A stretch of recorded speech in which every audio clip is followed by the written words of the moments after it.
já vi em algum momento, mas agradecer o convite, então, do EMA, especialmente, né, quem entrou em contato comigo, e, de novo, dizer que é um prazer estar falando com vocês. Aquela outra vez uma live, agora hoje vamos falar um pouco mais a fundo e com um pouco mais de calma sobre o tema, que é alguma coisa que eu trabalho já há alguns anos, né? Então, fiquem bem à vontade, gente. Se tiver dúvidas, curiosidades, porque eu tentei fazer bem prático. Claro que eu vou trazer informação científica, claro que eu vou trazer coisas baseadas em evidências, porém, eu sei que às vezes o que surge, muitas vezes, é curiosidade do dia a dia, curiosidade da prática, curiosidade do que a gente passa no dia a dia. Então, vamos ir conversando sobre isso e a gente vai falando.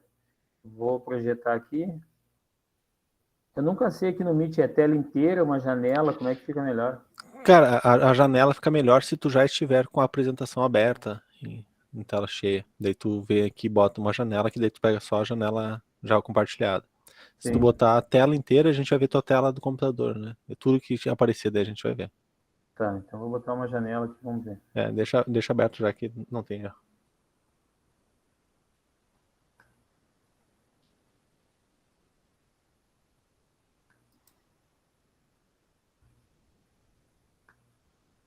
Tá aparecendo? Tá aparecendo, sim. Tá aparecendo o slide de edição, né? Como se estivesse editando o slide aí. Ah, não, então, peraí. No caso, tem que ser a outra aula, a outra janela. Tá.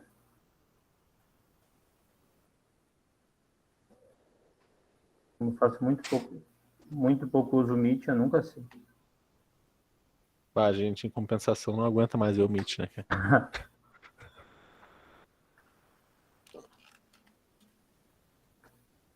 Pro ano que Mas vem eu eu já consegui falei, né, na cara? última aula fazer como o Júlio ensinou.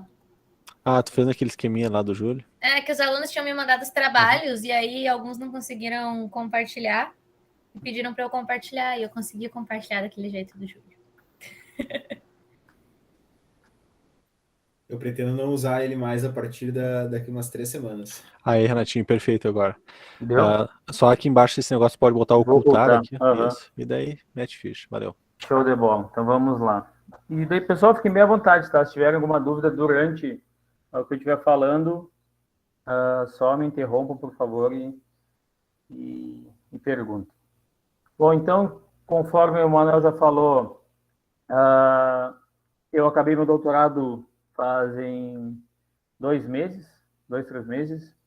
Isso foi em agosto, tá? Aqui na Unipampa, na Universidade Federal do Pampa, em Ciências Fisiológicas. Eu vou falar de uma coisa que há bastante tempo eu estudo, há basicamente 4, 5 anos eu trabalho em quadra na prática, que é a preparação física no futsal. Tá? Então, a minha ideia é falar com vocês hoje em torno de 40, 50 minutos, espero não passar disso, até porque às vezes eu falo demais, então se a gente tiver apertado de tempo, tu me avisa, Manuel. A ideia do que a gente vai falar hoje é sobre, basicamente, o que está aqui, o cenário científico atual, até para a gente comentar um pouco sobre isso, as demandas no futsal, que é alguma coisa bastante importante, até porque a partir disso a gente vai para a aplicação da prática e o que nós devemos trabalhar ou não no futsal. Vamos falar também sobre periodização tática e treino integrado, que é algo bastante atual, diminuição do risco de lesão ou prevenção de lesão, né, que fica mais didático a gente falar, mas no fundo eu ainda prefiro talvez diminuição do risco de lesão, métodos de monitoramento, falar sobre periodização, programação, avaliações e intervenções complementares. Então, a minha ideia é falar basicamente tudo que a gente vivencia no dia a dia e todas as variáveis, ou quase todas, que a gente tem que lidar. Tá? Uma das mais difíceis de lidar na preparação física do futsal é o próprio atleta.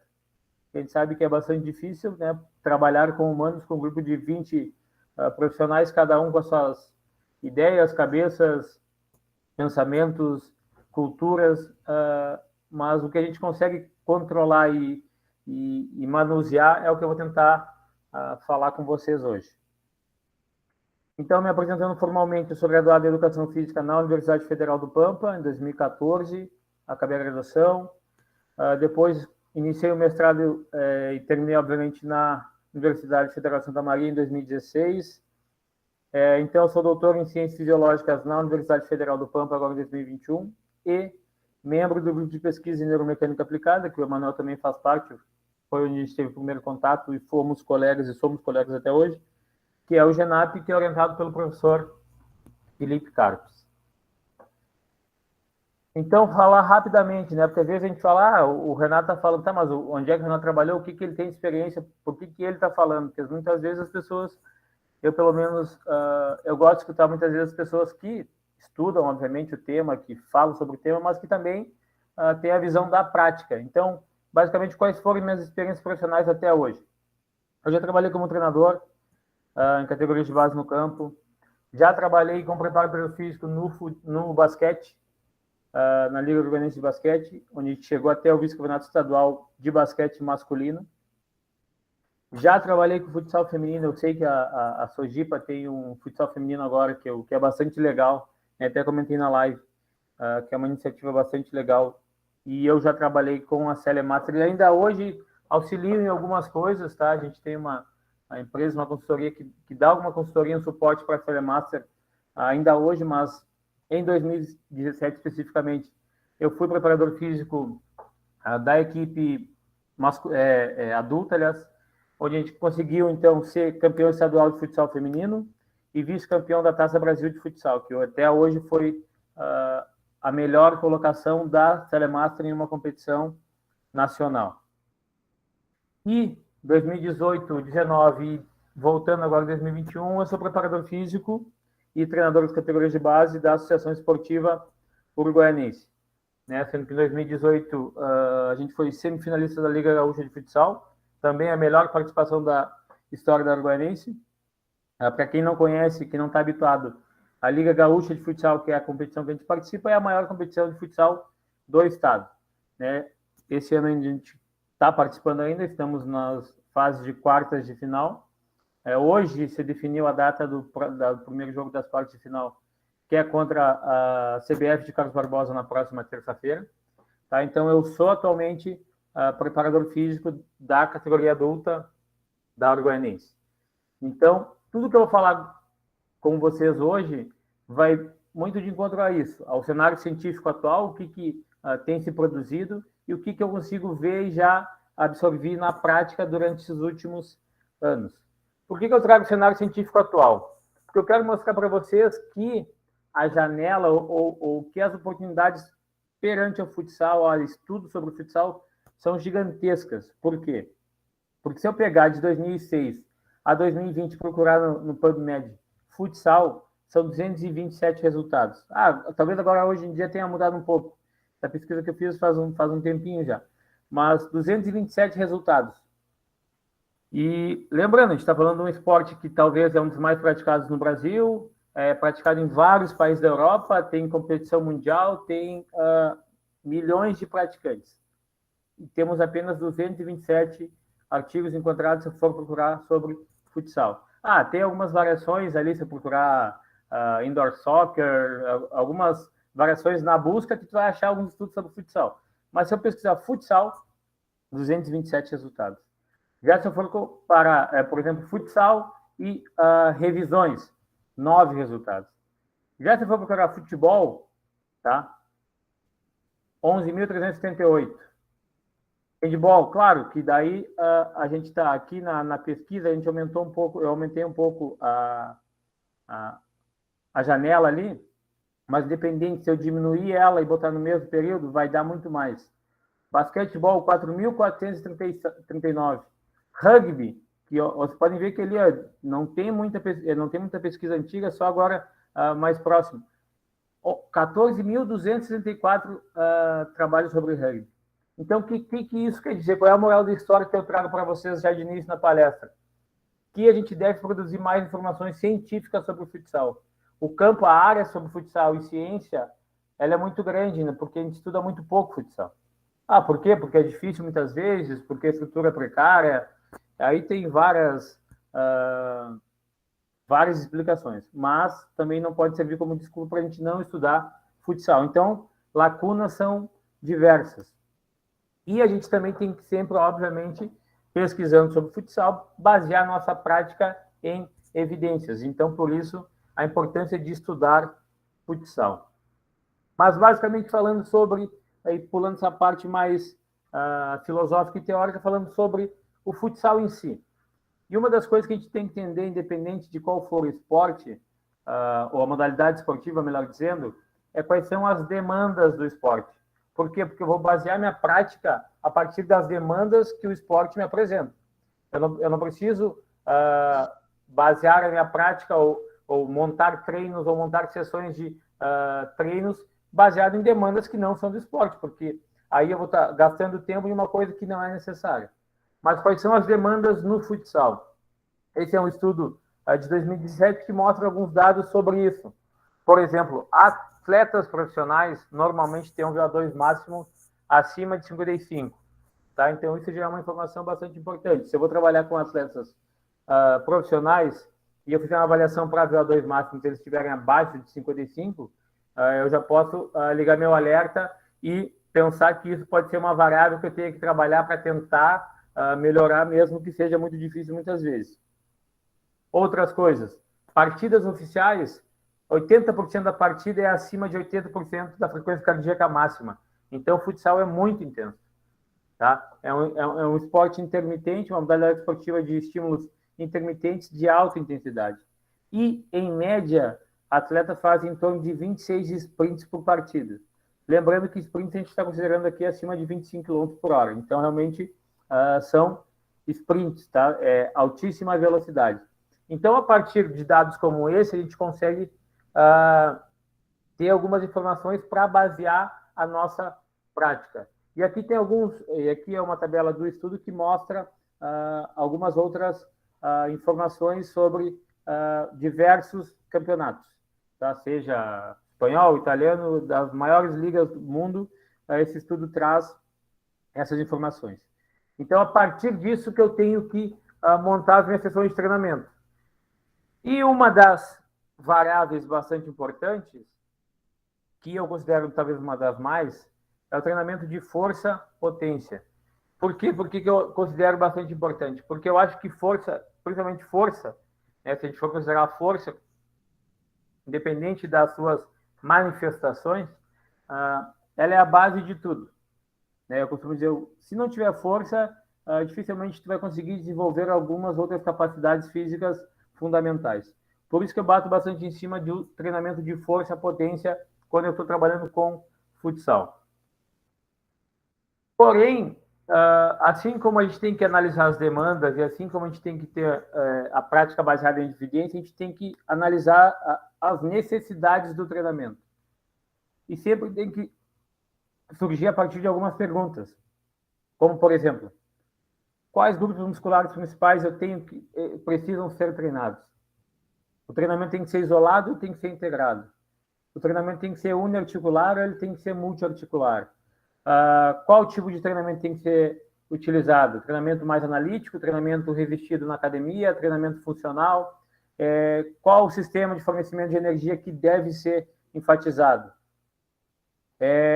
Quais principais locais a nível de diminuição de risco de lesão ou prevenção de lesão eu tenho que trabalhar? Então, são análises das necessidades que a gente tem que levar em consideração para começar a montar um programa de treinamento. A partir disso, conseguindo responder basicamente essas perguntas, eu vou conseguir, então, ver quais são as necessidades de treinamento que eu tenho. E a força, a gente sabe que tem algumas manifestações. Se a gente for ser bem genérico e simplista, a gente vai considerar, por exemplo, em 3 manifestações. Força máxima, força explosiva e força de resistência.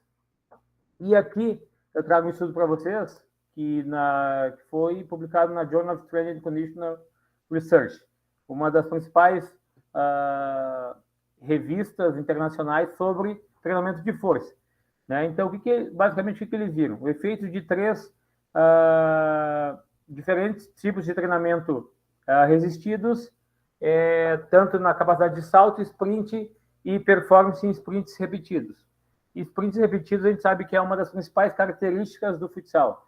Principais características que a gente tem que desenvolver no futsal. Por quê?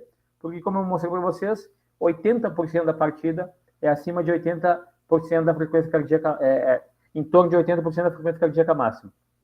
Então, eu tenho que ter a capacidade de repetir sprints bastante desenvolvida.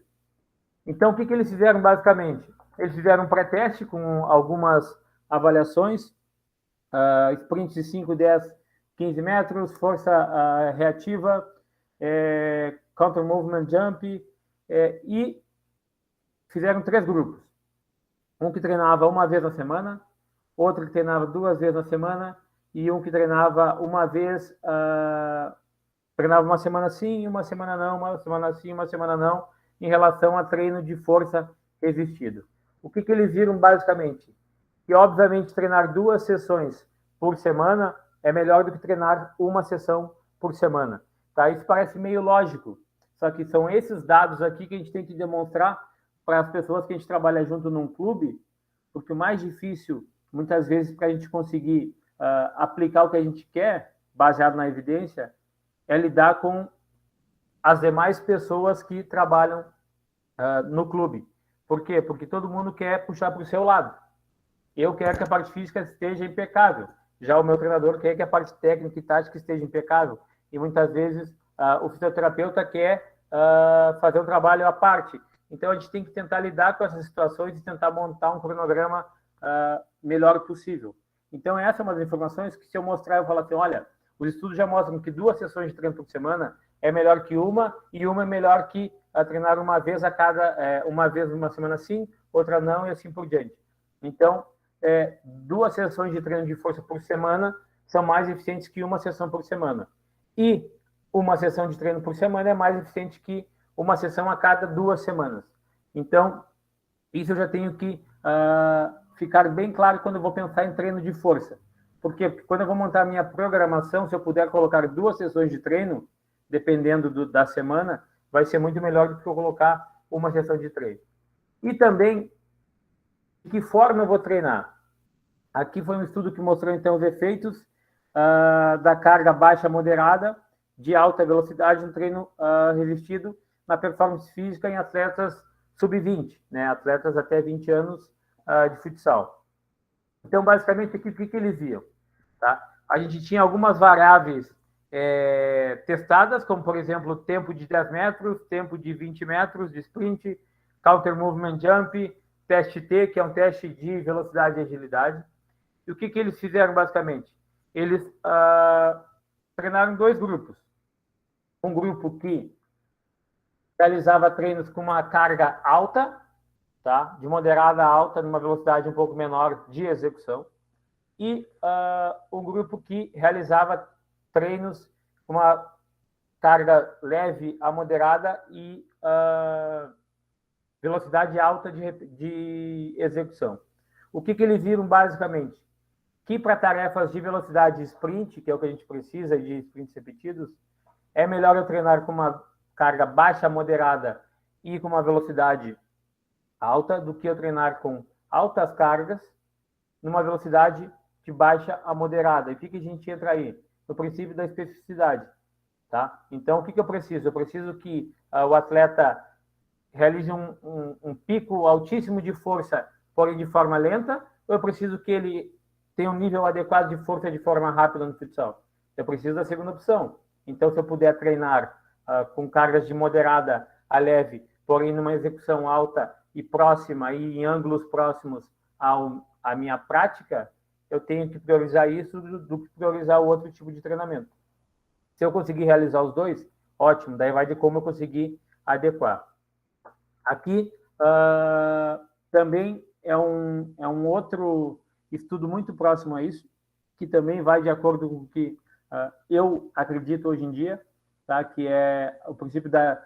Eu trabalho muito com o princípio da especificidade, que eu acho que tem que ser assim, que é um estudo publicado no Journal of Sport Science, que também eles viram o efeito, né, de um programa de treinamento, de um full squat, numa velocidade máxima, onde eles viram, então, que tanto o grupo...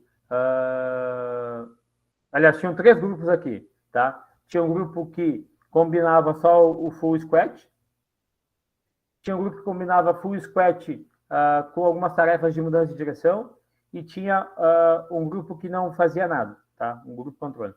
Então, ambos os grupos que tiveram intervenção, eles apresentaram melhores após 12 semanas, e o grupo só que realizou o full squat apresentou ganhos ainda maiores do que os grupos que apresentaram, faziam full squat, mais a mudança de direção com um colete adaptado àqueles coletes que também tem carga, tá?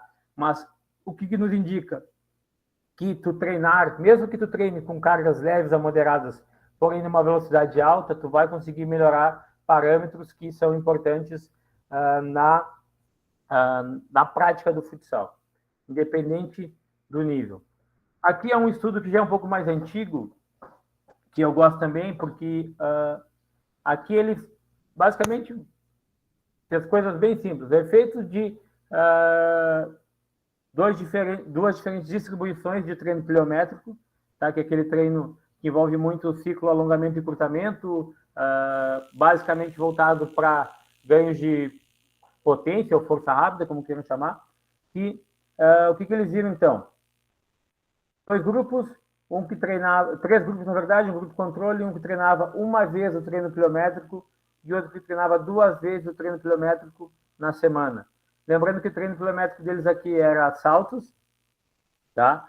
E eles mediram algumas variáveis de 5 metros de sprint, 15 metros de sprint e o 505 teste, né? Que é um teste de velocidade e agilidade. Então, qual é o legal desse estudo? Eu saber, por exemplo, que ambos os grupos melhoraram na distância de 15 metros. Porém, somente o grupo que fez uma vez o treino pliométrico na semana melhorou na distância de 5 metros.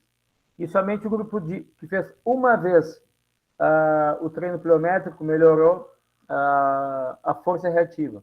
O que isso quer dizer, gente? Que nem sempre o mais treino ou mais exposição vai gerar melhores resultados. Tá? Então, aqui a gente está vendo, por exemplo, que um treino pliométrico na semana, se eu for pensar em variáveis de sprint e mudança de direção, então, é mais eficaz que treinar 2 vezes. A explicação sobre isso pode ser, o cara que treinou 2 vezes na semana teve maior exposição, teve uma maior fadiga residual, gerou um maior dano muscular, teve uma maior dor muscular de início tardio, e aí isso atrapalhou. Independente, a informação prática que eu tenho aqui é que eu não preciso expor 2 vezes meu atleta a um treino pliométrico durante a semana, se eu posso expor ele uma vez só e ter o mesmo ganho ou até mesmo ganhos maiores do que se eu tiver 2 vezes um treino pliométrico. Então, hoje, quando eu vou programar as nossas sessões de treino na semana na Urbanense, eu não coloco 2 sessões de treino pliométrico, eu coloco uma, tá? Porque eu não tenho necessidade de treinar 2 vezes pliometria, se uma já melhora mais do que as próprias 2. E aqui também, falando de treino de força e potência, aqui entra um estudo de um cara que foi minha banca de doutorado, né, que o professor Irina Loturdo, que hoje, quando a gente fala de treino de força, potência e mudança de direção, talvez uma das referências aqui talvez não, com certeza é uma referência no país e também no mundo em relação a treino de força, potência e mudança de direção, que é o professor Irineu Loturdo. Então, esse é um dos estudos que eu gosto bastante dele, que é tipo, determinar a carga de potência ótima num jump squat usando a velocidade propulsiva da barra. Basicamente, o que eles viram? Tá? Eles pegaram 2 grupos. Um grupo foi realizando treino tradicional de força e jump squat, e outro realizando cargas moderadas a leve e determinando a velocidade com que, a partir daquele treino, a partir da velocidade que eu tinha na barra, eu tinha melhores resultados ou não. Então, eles testaram algumas velocidades e determinaram que a velocidade que eu tenho que utilizar, que é a velocidade ótima, ou que é a potência ótima que eu vou produzir, é em torno de 1 metro por segundo no jump squat. Tá? Então, o jump squat é aquele movimento de agachar e saltar. Então, eles tinham um transdutor na barra, onde eles conseguiam medir a velocidade, e eles viram, então, que se eu tiver uma carga que eu consiga gerar um movimento de 1 metro por segundo no jump squat, possivelmente eu vou estar numa zona de carga ótima para treinar a potência de aquele atleta. E, obviamente, dependendo de cada atleta, vai determinar a carga que eu vou aplicar. Então, é uma informação bastante importante, porque a gente daí está economizando tempo, a gente está indo direto para a zona ótima. A gente não fica testando ou achando que é isso ou que é aquilo. Eles demonstraram que realmente, se eu tiver um jump squat com 1 metro por segundo de movimentação da barra, eu vou ter uma carga ótima para ganho de força e potência. E aqui, eles compararam, então, a periodização tradicional com essa periodização a partir da zona ótima. Então, o que acontecia? O treino clássico é esse que está na tabela aqui em cima. Eu tinha squats, 6 de 10 repetições, 60% de RM na primeira semana, a segunda a mesma coisa, a terceira também, a quarta já aumentava um pouco a carga e diminuía as repetições, a quinta 30% de um RM, já diminuía a carga, e eles compararam com esse protocolo de carga ótima, que era basicamente o quê? 6 séries de 6 repetições na carga ótima. Qual era a carga ótima? A carga que eles conseguiam gerar 1 metro por segundo ou saltar 20 centímetros com a barra nas costas, que nem mostra a figura. Então, se a gente for pensar aqui, vamos comparar, por exemplo, a primeira semana aqui. Ele fez 60 jump squats. Aqui ele fez um pouco menos, aqui um pouco menos, aqui um pouco menos, e aqui ele aumentou um pouquinho. Aqui ele fez 36 jump squats. Tá? Eu pus menos o meu atleta a salto, tá? Eu fiz menos movimento, só que numa carga ótima. O que eu vou ter de ganho? Ambos os protocolos tiveram resultados positivos nas tarefas de salto, seja no counter movement jump, seja no squat jump. Porém, o protocolo de carga ótima apresentou maior taxa de mudança nas tarefas de mudança de direção e sprint em linha reta. Então, o que isso quer dizer? Que o protocolo de carga ótima é mais efetivo e despende menor tempo para a execução. Daí vocês vão me dizer, Renato, mas então, como é que eu vou fazer isso? Eu não tenho uma máquina para fazer um jump squat, não tenho um transdutor para medir velocidade. Cara, 1 metro por segundo ou 20 centímetros. Se eu tiver uma barra com algumas anilhas e tiver como medir a altura do salto, e o cara conseguir realizar um jump squat com 20 centímetros ou próximo a isso, eu já sei que eu estou numa carga bastante interessante para eu achar uma zona ótima de treinamento dele. Tá? Então, é uma das alternativas, porque eu sei que trabalhar com futsal depende muito de estrutura, que muitas vezes são precárias, outras um pouco melhor. Então, essas informações que a gente tem que tirar dos estudos e tentar levar para a prática. Outra coisa bastante importante, aqui a gente está falando basicamente de um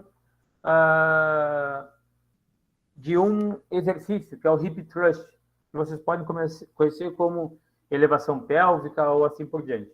É um estudo que compara o hip thrust, 6 semanas de hip thrust, com o front squat, né? Um agachamento com a barra na frente ou front squat.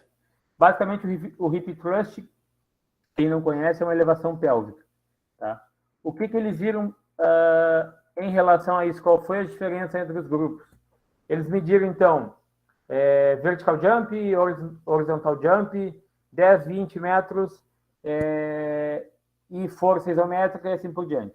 Mas vamos se concentrar aqui nos 10 metros de sprint, 20 metros de sprint e no salto horizontal. Aqui na tabela 2, a gente está vendo aqui como foi dividido o treino resistido, tá, gente? Como foi dado as séries e repetições. E se a gente for comparar, então, nessas tarefas que são bastante importantes para o futsal, 10 metros e 20 metros, o hip thrust, ele tem vantagem em relação ao front squat. Tá? Mas como que uma tarefa onde eu vou estar elevando o quadril, né, uma carga de moderada a alta, eu consigo ter maiores ganhos do que uma tarefa de front squat ou de agachamento, que é muito tradicional, que todo mundo faz. Tá? Por quê? Basicamente pela teoria do vetor de força. O vetor de força no front squat, tá, ou no agachamento, seja ele qual for, é vertical, certo? O vetor de força no hip thrust, embora o sujeito esteja na horizontal, ele é horizontal em relação ao corpo, tá? Então, o que faz o hip thrust ter vantagem em relação ao front squat em tarefas de corrida, por exemplo?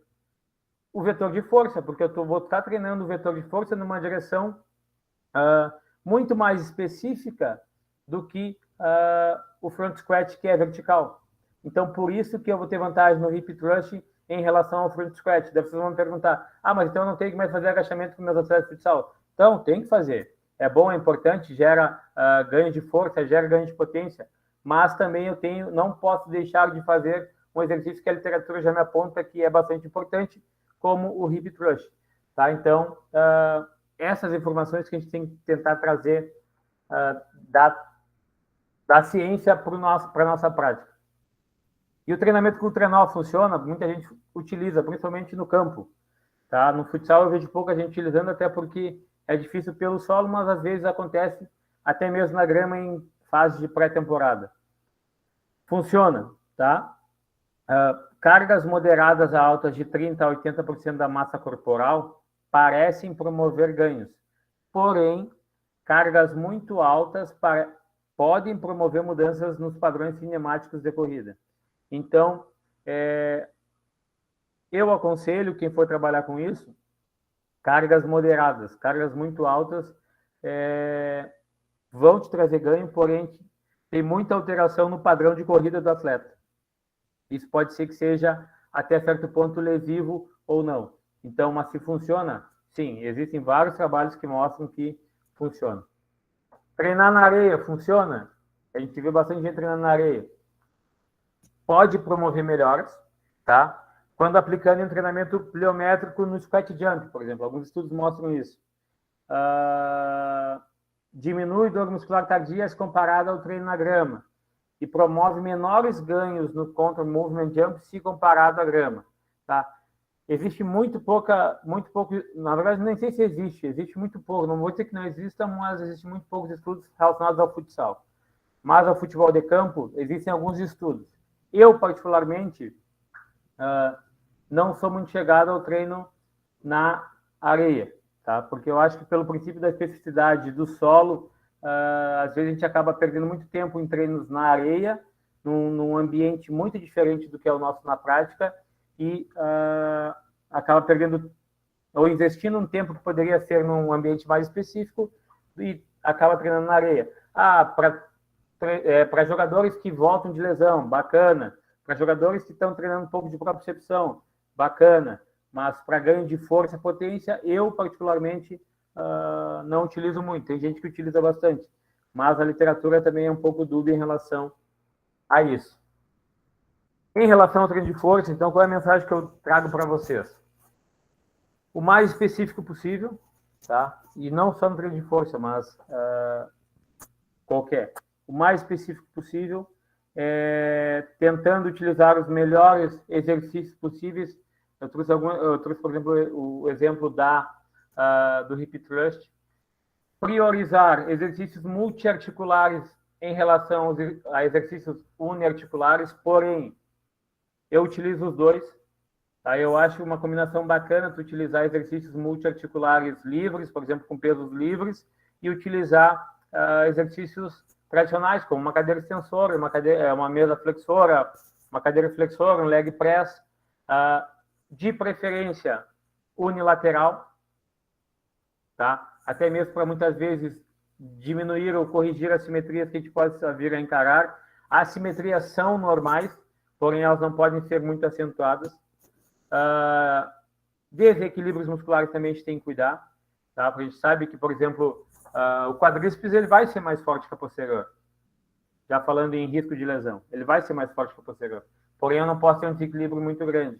Essa razão não pode ser muito grande em relação a isso. Então, em relação a treino de força e potência no futsal, eu acho que essas são as principais informações que a literatura nos traz e que, vivendo a prática, eu acho que são importantes a gente levar em consideração. Outra coisa que eu trabalhei no meu doutorado, que é muito importante, é a capacidade de mudança de direção, que depende muito da força, vai depender da força que eu consigo produzir, mas também depende muito de treino específico.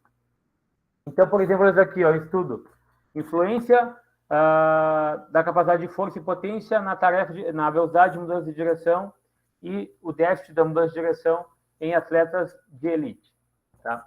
O que isso traz? O que essa informação traz? E aqui, aqui traz uma variável bastante legal, que eu trabalhei na minha tese durante os meus estudos, que é o code déficit, que é o quê? O déficit que eu tenho em relação a o quanto eu corro rápido em linha reta e quanto eu corro rápido mudando a direção. Tá? Então, o que isso quer dizer?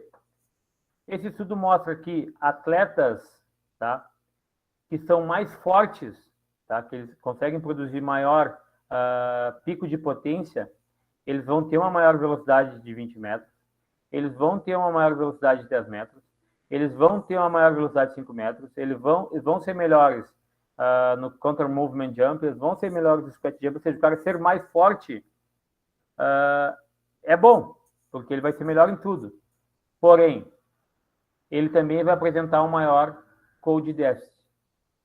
Por quê? Porque são vários estudos que mostram que atletas que são mais rápidos na velocidade em linha reta, eles têm maior dificuldade em mudar a direção. Por quê? Porque envolve muito tarefa de frenagem e aceleração. Certo? E quanto mais rápido eu chego para mudar a direção, mais força eu tenho que produzir para frenar e mais força eu tenho que produzir para acelerar de novo. Mas a maior dificuldade deles é a abordagem e a mudança de direção. Então, o code déficit também é maior em relação a essas pessoas que aceleram mais. Vocês vão dizer, então é melhor acelerar menos em linha reta. Não, não é melhor acelerar menos em linha reta. Mas eu tenho que ter um treino adequado de mudança de direção para que eu consiga diminuir o code déficit e ser tão ágil e tão rápido na velocidade em linha reta quanto na velocidade de mudança de direção. Então, o que esse estudo traz? Que atletas mais potentes em tarefas de aceleração em linha reta e saltos verticais apresentam um maior code déficit. E que programas, então, de treinamento de força e velocidade devem prever estímulos de mudança de direção. Então, essa é uma informação bastante importante para quem trabalha como preparador físico no futsal, para quem trabalha como treinador, ou para quem vai estar envolvido como fisioterapeuta e assim por diante. Eu tenho que promover vários estímulos de mudança de direção. Eu não tenho que só acelerar em linha reta, eu tenho que acelerar em linha reta, eu tenho que prever mudança de direção, eu tenho que prever frenagens, acelerações, seja ela com bola, seja ela sem bola, seja ela com resistência externa, seja ela sem resistência externa. Mas eu tenho que estimular a capacidade de mudança de direção. Porque assim como qualquer outra variável física, independente do que for, seja mobilidade, seja estabilidade, seja flexibilidade, é uma variável que eu também tenho a capacidade de mudar ela. Então, eu tenho que promover estímulos baseados nisso.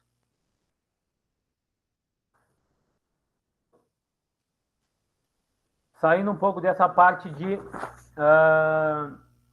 qualidades físicas, tá? Que eu, pelo tempo, vou abordar só a força e a capacidade de mudança de direção. A força por ser a que eu considero a principal e a capacidade de mudança de direção porque foi uma coisa que eu trabalhei bastante no meu doutorado. Óbvio, se tivesse tempo a gente ia falar aqui que é muito importante eu trabalhar e ter programas que envolvam mobilidade, que envolvam estabilidade, que envolvam estímulos de propriocepção, que envolvam várias coisas, mas no finalzinho eu vou falar um pouquinho de prevenção de lesão. Tipos de treinamento, gente. Uma das coisas que está bastante atual, né, que a gente pode chamar de atual, é a utilização da periodização tática e do treino integrado. Por que é importante, por que é bastante atual? Porque a gente, na preparação física e numa temporada esportiva, a gente tem muito pouco tempo. Vocês vão dizer, mas você tem tempo, tem 40 semanas de trabalho, muitas vezes na temporada, ou até mais. Ok, mas não é só para preparação física. Eu tenho a parte da preparação física, eu tenho a parte da fisioterapia, eu tenho a parte técnica e tática com o treinador, então acaba se reduzindo muito o tempo do preparador físico estar exposto aos atletas e ter os atletas disponíveis para treinamentos físicos. Então, o que tem se utilizado bastante? A periodização tática e o treino integrado, que basicamente é o quê? Tu juntar tanto a parte técnica e tática com a preparação física. Então, eu juntar e unir as duas áreas, ou 3 áreas, e conseguir organizar tudo num treino só, ou numa sessão de treino só, ou assim por diante. Então, A periodização tática, falando especificamente para quem nunca ouviu falar e tem interesse em trabalhar com esporte, seja ele qual for, é legal. Esse é um livro aqui que eu trago do Bruno Privetti, talvez seja, no país hoje, talvez a melhor obra sobre, tá em português, que basicamente é uma metodologia de treino que visa potencializar a transferência entre treino e competição, tendo por base o modelo de jogo da equipe. Então, tudo é baseado no modelo de jogo da equipe e, a partir disso, são montados os treinos técnicos, táticos, físicos e assim por diante. Né? E até eu trago essa frase que o Mourinho falou bastante para defender o modelo dele, que basicamente surgiu com ele quando ele ficou famoso, começou a ganhar competições europeias, que ele falou: um pianista, para ser melhor pianista, não corre à volta do piano, senta-se e toca piano. O que ele quis dizer com isso? Que não tinha sentido, muitas vezes, os atletas correrem 15, 20, 25 quilômetros numa baixa intensidade, porque o jogo não é isso. O jogo não é correr 20, 25 quilômetros. O jogo é correr 8, 10, 12 quilômetros no campo, né, em alta intensidade. Então, não precisava aqueles tipos de treino, e sim algo mais integrado. Como, por exemplo, os jogos reduzidos, onde eu vou ter uma parte física bastante importante, dependendo do modelo de jogo reduzido, e também vou estar trabalhando com bola. Aqui é um estudo que eu trago para vocês sobre jogos reduzidos. O que eles falam? Tá? Eles trazem 2 modelos de treinamento, um com jogos reduzidos e outro eles trazem o que eles chamam de um programa genérico de treinamento, sendo que a única diferença entre os grupos era o protocolo. Um fazia um treino genérico, sem ser jogos reduzidos, e outro fazia com jogos reduzidos. Eles avaliaram tanto a frequência cardíaca, tanto a percepção subjetiva de esforço, agilidade, potência e aspectos técnicos. Então, o que eles viram? Tá, aqui eu tinha, então, um treino genérico, que eram corridas, basicamente, de baixa, média e alta intensidade, e aqui eu tinha jogos reduzidos, seja eles no formato 6x6, 3x3, 2x2, 1x1, com séries, durações e repetições. E o que eles viram? Não foram encontradas diferenças significativas na frequência cardíaca entre os 2 protocolos, ou seja, geram a mesma demanda. A percepção de esforço foi menor durante o protocolo de jogos reduzidos, o que é bom.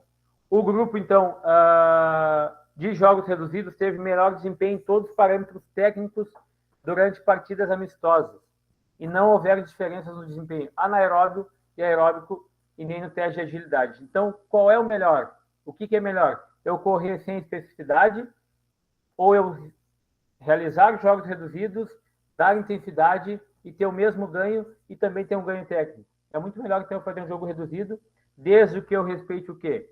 Os formatos certos, a duração certa, a repetição certa, o repouso certo, e daí eu vou conseguir ter ganhos muito melhores, já tendo um treino muito mais integrado do que seria, por exemplo, simplesmente correr.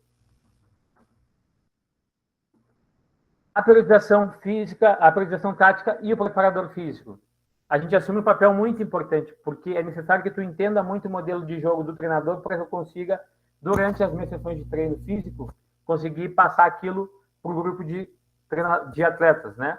Por exemplo, ele deve saber como o treinador gosta de marcar, atacar, como ele orienta em situações de vantagem e desvantagem numérica, para que daí eu tenha a mesma linguagem que o meu treinador e consiga fazer aquilo da maneira correta.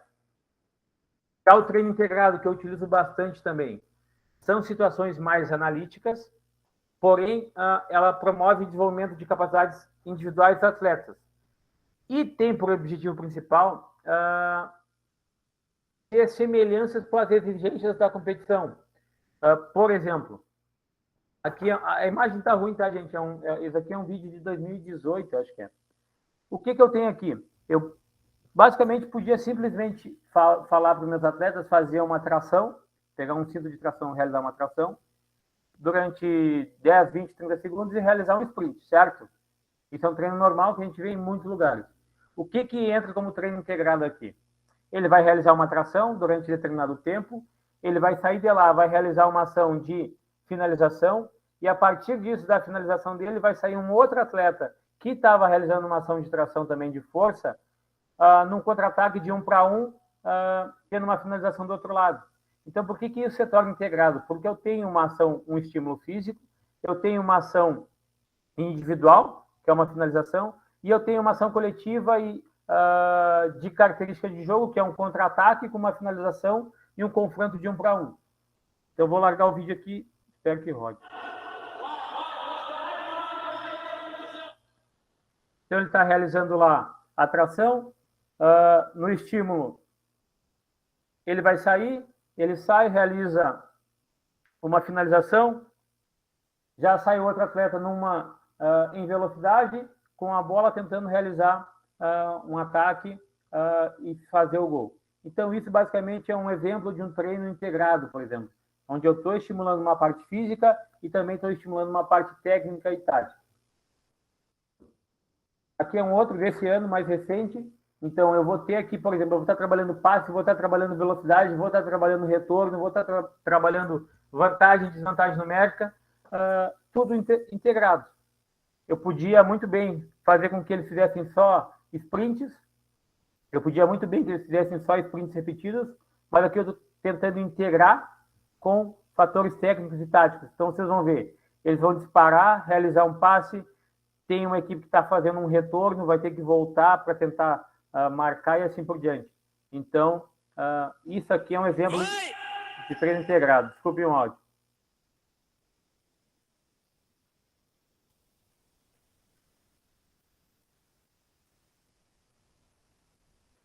Então, quanto mais atividades a gente conseguir fazer que sejam integradas, melhor vai ser e mais ganho a gente vai ter. Aqui é o mesmo exercício de um outro ângulo.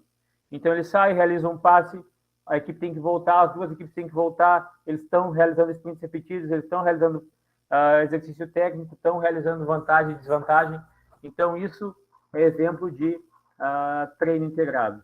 Então, se eu tivesse que dar uma dica em relação às sessões de treino, quanto mais vocês conseguirem integrar com o que o treinador quer, maior vai ser o ganho para todos, seja em relação a tempo e organização de treino, e também para os atletas se torna menos cansativo, a percepção de esforço é menor, porque eles estão tendo a bola e estão tendo o jogo como estímulo, e para eles isso é muito legal em relação a, se a gente for comparar com o treino físico, que eles odeiam, tá? Fala treino físico, saíam correndo para cada lado, já não querem fazer. Então, aqui a gente consegue trabalhar tudo integrado e ainda fazer com que os atletas tenham maior aderência ao treino. Perfeito? Alguém tem alguma dúvida até o momento? Já estou acabando, gente. Daqui a pouquinho já vai acabar, tá? Não vou me passar muito tempo, eu acho. Tá tranquilo, meu querido. Mete ficha. Tranquilo. Se a gente for falar, então, de diminuição do risco de lesão, que a gente pode chamar como prevenção de lesão, pode chamar como o que for. Alguns dizem que é melhor chamar de diminuição de risco de lesão, porque no fim a gente não consegue... a gente trabalha para prevenir, mas a gente não consegue prevenir por inteiro. Então, a gente tenta diminuir o risco de lesão, mas isso independente de como quiser chamar. O que eu tenho que levar em consideração quando eu monto um programa de diminuição de risco de lesão ou prevenção? Basicamente, as mesmas perguntas quando eu vou montar o programa lá. Quais grupos musculares precisam ser treinados? Quais principais locais a nível de prevenção de lesão eu tenho que considerar? Que tipo de treinamento tem que ser utilizado? Qual sistema de fornecimento de energia tem que ser enfatizado? E isso é um trabalho multidisciplinar. Tá? Aqui entra o preparador físico, aqui entra o próprio treinador, aqui entra o fisioterapeuta, médico e assim por diante. Então, eu tenho que, além de implementar programas de prevenção de lesão ou diminuição de risco de lesão, eu tenho que implementar avaliações, a fim de detectar características e disfunções que aumentem esse risco. Então, eu também tenho que realizar exercícios isolados e combinados. Eu sou da ideia que, tanto combinados quanto isolados, os dois em conjunto eles funcionam. Eu tenho que ter um nível adequado de força, eu tenho que trabalhar muito a flexibilidade, porque a gente vê muito no futsal. Muito encurtamento de isquiotibiais, principalmente, é um horror. Atletas que chegam com 24, 25, 30 anos que não conseguem realizar um agachamento porque não tem mobilidade de tornozelo, não tem mobilidade de quadril, tem um encurtamento muito grande de flexores de joelho. Então, tudo são coisas que nos programas de prevenção de lesão, durante as sessões de treinamento, durante os aquecimentos, durante as sessões específicas para essa função, a gente tem que estimular. tá? Além de níveis adequados de força, obviamente. Eu não posso ter um desequilíbrio muito grande, não posso ter uma simetria muito grande. Então, tem que levar em consideração tudo isso. Além disso, uma das principais musculaturas, não só no futsal, como em esportes que envolvam acelerações e frenagens muito grandes, são as posteriores da coxa. Talvez a lesão mais comum nesses esportes é a distensão do posterior da coxa. Então, eu tenho que considerar estratégias que busquem diminuir esse risco em especial. Um dos exercícios que a literatura aponta como um dos melhores, ou um dos que mais traz efeitos em relação a essa musculatura e a essa região, é o efeito do nórdico, né? Do exercício nórdico para isquiotibiais. Também tem para quadríceps, mas eu trago aqui o nórdico, por exemplo, nesse estudo o que ele trouxe, então? Ele trouxe 13 semanas de intervenção, que iniciava em uma vez por semana até 2 vezes por semana, com 2 a 3 séries e repetições de 5 até no máximo 10. O que eles viram, então? Que o nórdico, que é basicamente esse exercício aqui da esquerda, ele conseguiu reduzir a incidência, tá? Então, houve menos lesões de posterior da coxa, porém, quando acontecia, não diminuía a gravidade da lesão. Então, não acabou diminuindo a gravidade, mas sim a incidência, o que para nós é bastante interessante. O que eu aconselho em relação ao nórdico, em relação a exercícios excêntricos que eu sei que vão gerar principalmente dor muscular de início tardio? Que, de preferência, elas sejam no início do microciclo, ou seja, do início da semana de treinamento. Por quê? Basicamente por isso, porque elas geram bastante dor muscular de início tardio. No início da semana, a gente está muito mais distante do final da semana, que normalmente, pelo menos na minha realidade, são as partidas. Então, eu não posso chegar com um atleta com dor muscular muito grande na hora do jogo, porque, basicamente, ele vai acabar desempenhando menos, vai acabar produzindo menos força e assim por diante. Então, se a gente for falar de exercícios que vão gerar dor muscular de início tardio, o que não é ruim, a gente sabe disso, que eles sejam distantes de momentos chaves da semana para que a gente tenha um desempenho melhor. E por que ele gera isso? Por que ele gera esse ganho? Porque ele tem uma alta carga excêntrica de posteriores da coxa. Por exemplo, aqui eu tenho um atleta da Orgoinense fazendo, e aqui é um dos exemplos, soltando e voltando com a mão. E aqui eu tenho um outro atleta fazendo que não é da Orgoinense. E a gente vê que tem uma alta carga excêntrica de posteriores da coxa e ele também tem um elevado nível de força para conseguir realizar dessa forma. Outra região bastante lesionada no futsal é os adutores da coxa. E aqui entra também o Copenhagen, que é um exercício de fácil execução, mas que também existem alguns estudos que mostram que ele aumenta a força de adução, tá? E aumenta a força excêntrica de adução de quadril e a gente consegue reduzir o risco de lesão de adutores de quadril, certo? Então, é bastante importante também estar no programa de prevenção de lesão de vocês, o Copenhagen, que é basicamente esse exercício e fechar a perna.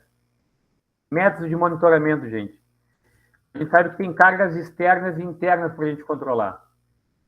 Externas, que são aquelas que representam o trabalho que os atletas acabam realizando, como, por exemplo, velocidade, distância, tempo, qual é a velocidade que ele vai correr, qual é a distância que ele vai correr, quanto tempo que ele vai correr, isso a gente que determina. E as internas, que é muito mais envolve as respostas dele, como percepção de esforço, frequência cardíaca. O que a gente tem como monitorar cargas internas? Percepção subjetiva da sessão, que é basicamente utilizar a percepção subjetiva de esforço e fazer um produto com tempo da sessão, que é o que eu utilizo, que é o mais fácil de fazer, que é o mais acessível de fazer. E a partir disso tem vários estudos que mostram a relação disso com VO2 máximo, capacidade de força e assim por diante. Outras variáveis que eu posso monitorar, a frequência cardíaca, embora a frequência cardíaca tenha muito variabilidade, e o TRIMP, né, que é o Training Pulse, que é basicamente tu vê na sessão o quanto em cada zona de treinamento, cada zona de frequência cardíaca o atleta ficou. Aqui é um estudo que mostra, por exemplo, já tem, óbvio, vários sistemas que mostram a frequência cardíaca em tempo real de vários atletas ao mesmo tempo. A Polar é uma das que tem sistemas assim, que tu consegue monitorar em tempo real. Se eu for pensar em carga externa, distância, velocidade, tempo, aí eu já estou pensando em coisas mais sofisticadas, como, por exemplo, um GPS. Variabilidade de frequência cardíaca também é uma variável bastante importante que eu posso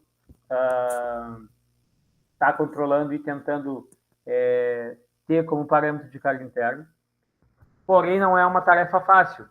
Esse é um estudo que mostra que o que esse estudo basicamente mostrou? Que, mesmo que o preparador físico, se ele vai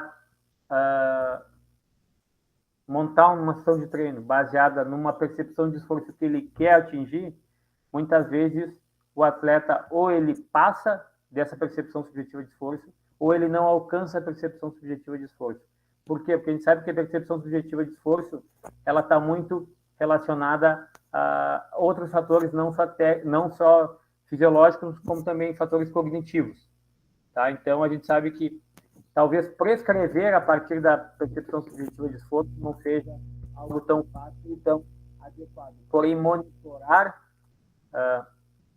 a percepção de esforço é bastante importante, porque é um parâmetro bastante fácil de monitorar e a gente acaba tendo ainda um parâmetro legal de carga interna para eu saber quando é que eu tenho que esticar a corda, né? Quando é que eu tenho que gerar estímulos e quando que eu tenho que não esticar, quando que eu tenho que, por exemplo, fazer um recovery, quando que eu tenho que diminuir os estímulos, a intensidade e assim por diante.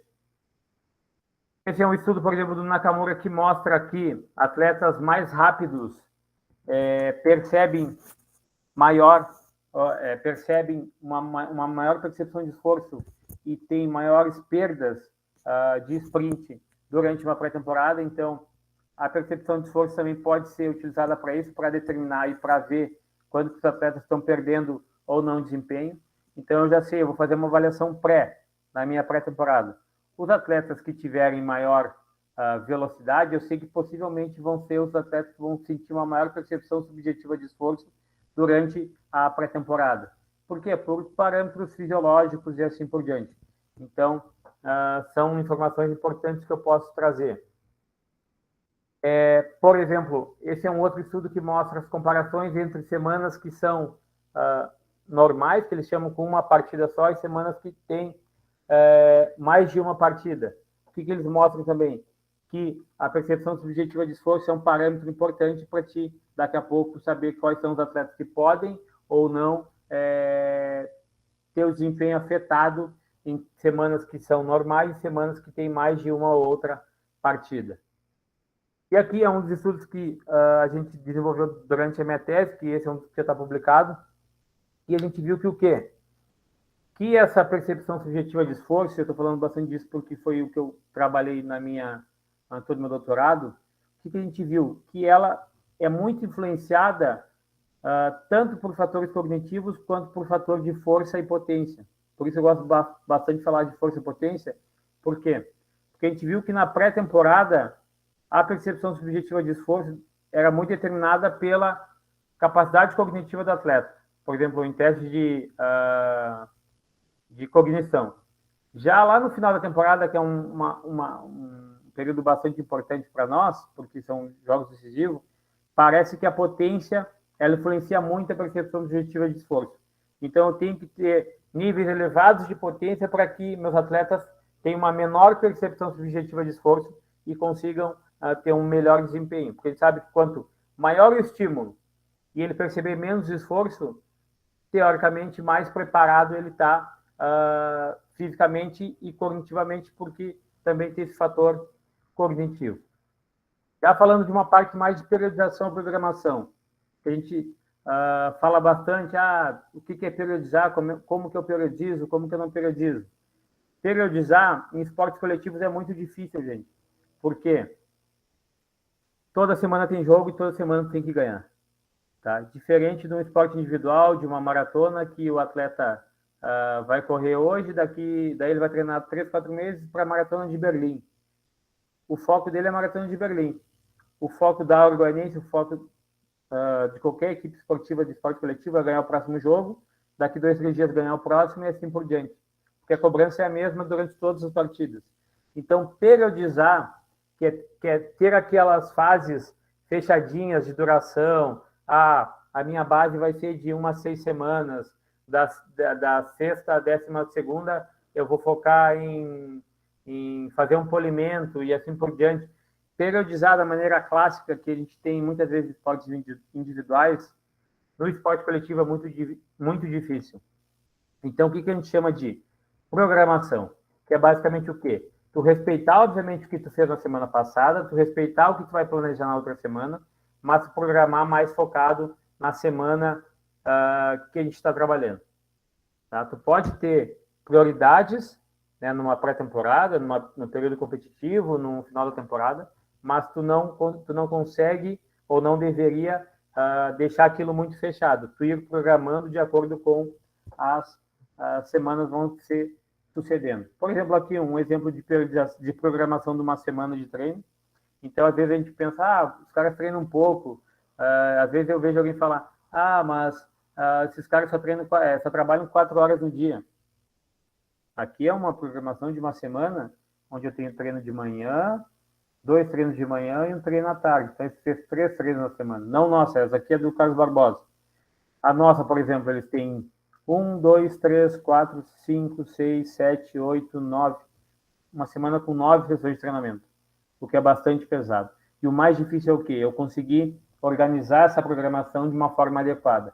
E o que eu tenho que levar em consideração aqui? O que foi feito ontem? O que eu vou fazer hoje? O treino de ontem gerou dor muscular hoje? Gerou. Então, o que eu não posso fazer para que eu não piore ou que eu perca desempenho hoje? Eu quero ganhar flexibilidade, então eu tenho que fazer um treino específico de flexibilidade. Porém, eu sei, se eu treinar flexibilidade, seja ela estática ou dinâmica, mas principalmente estática, eu vou perder em potência daqui a pouco. Então, daqui a pouco o treino da tarde não pode ser potência, ou próxima atividade não pode ser potência, porque daí eu não vou ter o ganho que eu gostaria de ter. Então, a programação é uma das principais coisas que eu tenho que ter, mas que também eu tenho que carregar uma bagagem e saber tudo que eu estou fazendo. Avaliações, gente. Padrão ouro para força. Dinamometria isocinética, que é capaz de detectar assimetrias, porém, não tendo, ou também tendo, mas testes mais funcionais. Avaliações de salto funcionam bastante para força e potência, rope test, triple rope, crossover rope, squat jump, drop jump, counter movement jump. Então, todas as avaliações de salto são bastante importantes para avaliar força. Aí eu tenho avaliações de agilidade, seja o teste T, que é de agilidade, seja o teste de Illinois, seja os sprints de 5, 10, 20 metros, seja as tarefas de mudança de direção para calcular o code déficit. Para quem não entendeu, o code déficit, basicamente como que eu calculo? Eu pego um atleta e faço ele correr 20 metros em linha reta, e depois eu pego os mesmos 20 metros e faço 4 mudanças de direção, tá? Numa angulação de 45 graus, se não me engano, isso. Então eu saio, faço 5, muda a direção, mais 5, mais 5, mais 5. No final eu posso medir tanto o code déficit pela velocidade, quanto pelo tempo. Então eu pego quanto que ele fez na linha reta, quanto que ele fez na mudança de direção, e essa diferença me diz se o code déficit dele é maior ou menor. Outras avaliações que eu posso realizar, então, essa mais voltada para padrões de movimento, para determinar capacidade de mobilidade, flexibilidade, assim por diante, que é o FMS, e essa exige uma certificação e exige alguns materiais específicos para te fazer, mas que também é uma avaliação bacana para determinar. Muitos estudos mostram que ela não está relacionada com risco de lesão, e tu ter um maior ou melhor score no FMS não te garante que tu vai ter ou não lesão, mas é uma avaliação bacana para te determinar padrões e tal, e tu conseguir ter um parâmetro legal. Intervenções complementares no dia a dia, gente. Crioterapia, e aqui também é um ponto bastante discutível, tá, em relação à CRIO, porque, falando do ponto de vista científico, muitos estudos trazem que é bom, outros trazem que não é tão bom, outros dizem que tem efeito, outros não dizem que tem efeito. Na prática, o que eu considero, tá? E também a gente, que nem eu falei para vocês, a gente está trabalhando com um grupo de 20 atletas normalmente. A experiência deles e a sensação deles e a parte cognitiva e mental deles é muito importante para o desempenho deles. Muitos adoram, outros odeiam, mas todos que fazem se sentem, pelo menos psicologicamente, melhor depois. Tá? O que a literatura já aponta que tem que ser no mínimo 12 horas antes de um estímulo, de força, potência ou de uma partida. O que a gente faz na prática aqui? Normalmente a gente faz pós a última sessão pré-partida, então a gente vai jogar no sábado de noite. Eu faço na sexta de tarde. Então eu vou ter 24 horas ou mais de diferença entre a crioterapia e a partida, tá? Daí eles saem, normalmente todos, ou quase todos, gostam, e a parte psicológica deles melhora bastante. Né? Daquela, eu estava cansado, agora depois daquilo não estou mais. Entendeu? Coisas que a gente sabe que fisiologicamente muitas vezes não tem sentido, mas que mentalmente a gente tem que lidar com isso. Né? Então, eu adoto protocolos de 5 a 7 minutos, tem gente que adota mais, tem gente que adota menos, mas funciona. Tem um estudo que fala também sobre isso. E também não... aqui é um estudo, por exemplo, que fala de recuperação. Aqui, por exemplo, imersão em água fria não acelerou a recuperação. Então, a CRIO pode ela é tanto utilizada pré-jogo e pós-jogo, tanto para recuperação, pré e pós. Outra intervenção que a gente faz diariamente, especialmente no aquecimento, é a liberação miofascial, né, que virou moda, virou febre. Todo mundo anda com um rolinho embaixo do braço, fazendo liberação miofascial. E também, mas da mesma forma que a crioterapia. Muitos estudos trazem benefícios, outros não trazem benefícios, mas aquilo que eu penso, pelo menos. Se não traz malefício, o máximo que vai acontecer, ou a gente ficar no mesmo estado, ou a gente melhorar. Alguns estudos trazem que melhora mobilidade, flexibilidade, não diminui dor, alguns trazem que diminui dor, então, ruim não é, tá? Ruim acaba não sendo, então a gente acaba adotando. E trazendo como referência, já acabando no último slide, eu trago um livro que é referência, tá? Claro que a gente tem que se basear em artigos e tudo mais, mas às vezes o livro, para ser um ponto inicial, é interessante. Esse é um livro, então, que eu consulto muito, que é o Futsal, a Ciência da Preparação Física, escrito por professor Harrison Musi, que hoje trabalha na Tailândia, o Fábio Nakamura, que é um dos principais pesquisadores sobre esportes coletivos no país, e o professor Felipe Rabelo, que hoje trabalhava no Atlético Paranaense e hoje trabalha no Valladolid da Espanha. Então, da minha parte é isso. Desculpa falar muito rápido, que é muita informação, né? E a gente abordou muito pouco do que a gente faz no dia a dia, mas não teria como abordar mais. Agradeço de novo o convite, fico aberto a dúvidas, questionamentos, curiosidades. Convido vocês que não conhecem ainda a curtir a Ciência do Futsal, que é uma das páginas que eu tenho no Instagram. Agora faz tempo que eu não posto nada, até pela correria, mas que eu vou voltar a postar certamente. Que eu basicamente faço isso, eu pego os artigos, mostro principalmente a aplicação prática dele para os profissionais que pretendem trabalhar na área. Obrigado pela atenção. Excelente. Era isso. Excelente, Renatinho. Poxa, muito obrigado, cara. Que aula. Eu vou parar de gravar aqui, pessoal, para a gente poder conversar tranquilo.